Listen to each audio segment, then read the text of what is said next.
સિંધુ સંસ્કૃતિનું સૌથી પશ્ચિમી સ્થળ કયું છે? એ સુપ્ત ગેન્ડોર બલુચિસ્તાન, બી દૈમાબાદ, સી માંડા કે ડી આલમગીરપુર. સાચો જવાબ સુપ્ત ગેન્ડોર, જેને બલુચિસ્તાનના નામે પણ ઓળખાય છે. સિંધુ સંસ્કૃતિનું સૌથી પૂર્વીય સ્થળ કયું છે? એ દૈમાબાદ, બી માંડા, સી આલમગીરપુર, ડી ધોળાવીરા. સાચો જવાબ સી આલમગીરપુર.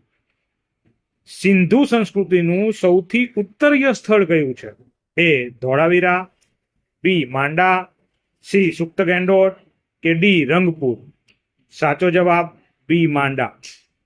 સિંધુ સંસ્કૃતિનું સૌથી દક્ષિણીય સ્થળ કયું છે? એ ધોળાવીરા, બી દૈમાબાદ, સી સુપ્ત ગેન્ડોર કે ડી લોથલ. સાચો જવાબ શોધી કમેન્ટ બોક્સમાં કમેન્ટ કરો. Thank you.